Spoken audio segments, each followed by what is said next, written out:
So guys, I'm Kuya Billy. May tutorial tayo kung paano i-assemble at i-calibrate ang ating drone sa controller. Kung gusto nyong malaman, i-follow nyo lang yung YouTube channel ko and Facebook page ko na Builden Extreme. For more videos, just follow me. Let's go! Okay guys, magandang araw guys. Maganda ba nga araw ngayon? Medyo maulan. So, meron tayo ditong drone. Ipapakita ko lang sa inyo kung ano yung laman nito. May mga kasama kasi itong freebies. Ito yung controller natin. Tapos ito yung ating drone. Yan. Kita lang natin yung yung mga accessories nito. Freebies. Ito. May propeller protector tsaka LEC. May isang screw at screwdriver na maliit para sa screw nyo. So tignan natin kung match nga ba dito sa drone yung propeller protector nya. Dito lang yan kasi guys.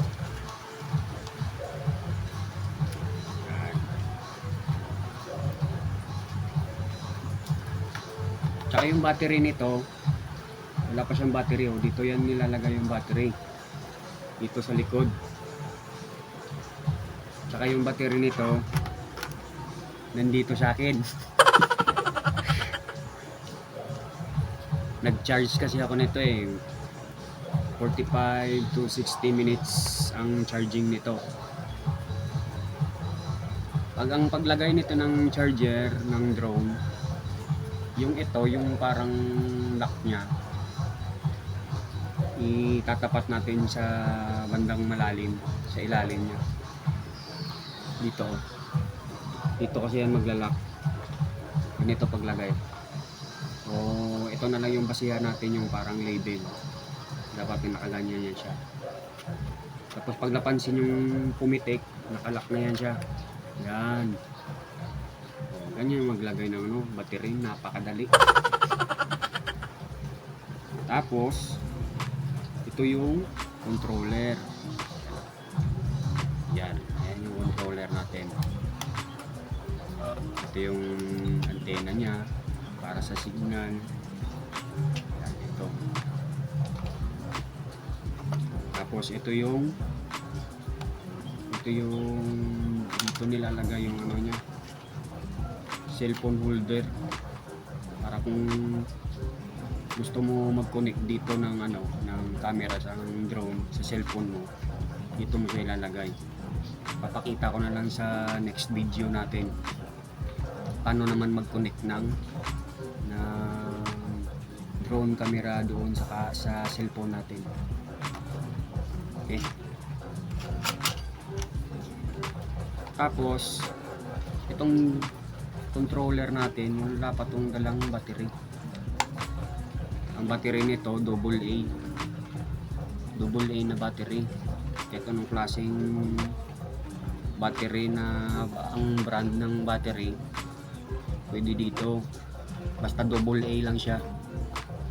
Paglagay nito alternate, kasi kung puro one side lang, hindi yan na-under.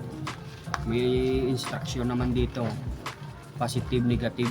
Susundin lang natin yung instruction dito, o indicator dito.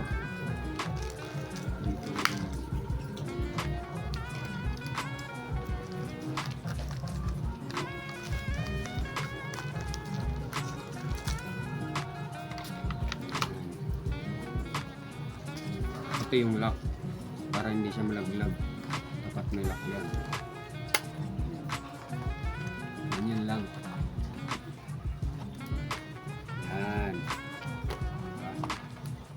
Tapos, ito yung manual natin.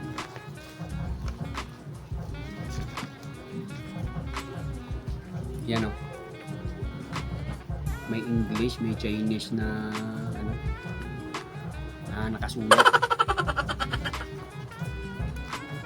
Tapos ito yung manual para sa ano niya, sa cellphone na para makonect. Sa next video ko lang ito ipapaliwanag. So, papaandarin natin yung drone. Tapos i-connect natin dito kung paano mag-calibrate, kasi pag hindi to siya naka-calibrate, tilipad to siya ng ano, nang hindi sumusunod sa gusto mong direksyon kung saan mo siya patakbuhin o paliparin. So dapat pag magpapalipad ka or magpapagana ka ng drone, i-calibrate muna natin dito sa remote natin ang drone. Una nyong gagawin, i-on yung, ito may on dito, i-on nyo yung drone nyo. Yan, naka-on na siya. Pag nagbi-blink yan siya, hindi pa yan siya nakakonect dito sa controller natin. Dapat una mo tong i-on bago tong remote. So tatry natin. Pag huminto yan, nagsisimula na siya yung mag-match dito. Try natin. Huminto, nag-match na yan. Ang susunod naman natin gagawin, i-calibrate natin to para lumipad siya ng pantay. Hindi siya yung gumagalaw-galaw kung saan. Hindi yan sumusunod sa gusto mong direksyon kung i-ano mo ang joystick nito. Hindi sumusunod yan. Kahit anong gawin mo, ikaw lang yung maiinis. So, ganito lang yan mag-calibrate. Dapat mag-calibrate ka yung papatungan mo una, libelado. Hindi nakaganon. Dapat ganun talaga siya. So, titignan natin. Pag tumunog to, nag-match na yan siya. Pag tumunog tong controller. Kasi magbi-blink yan una tapos hihinto. Tignan natin Ang gagawin nyo, igaganon nyo lang ikabig nyo lang patagilid, tapos pababa. Pag ganun tapos yung isa pag ganun.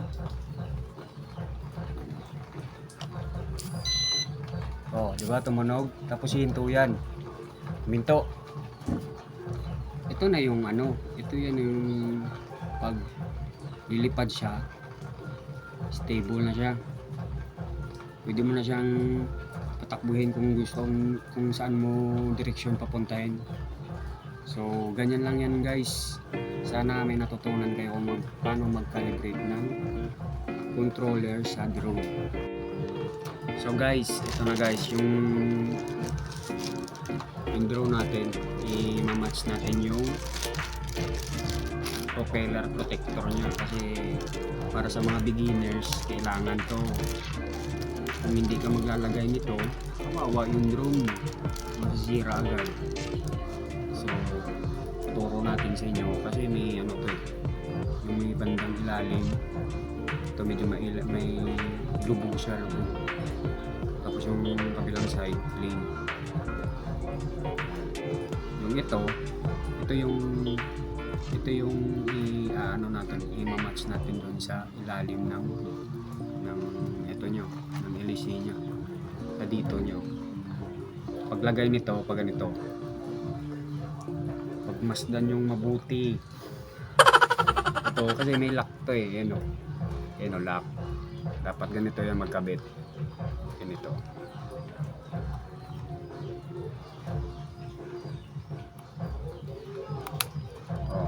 Ganyan.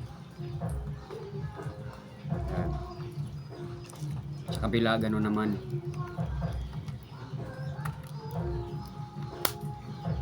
Yan.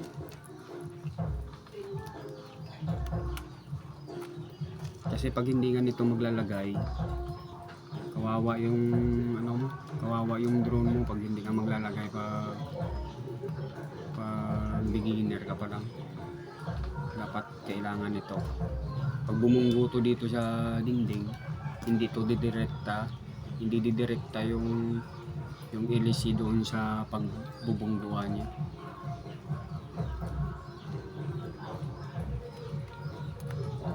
Match naman siya. Hindi yan basta-basta ano. Hindi yan basta bubunggo. Dito malayo yung ano niya eh. Ayan, titingnan natin. Malayo yung LEC. May allowance siya na hindi didirekta doon sa LEC nyo. Yan o. Tsaka medyo malambot to. Pag bumunggo to, bounce back yan. Magba-bounce back yan sa matagas na bagay.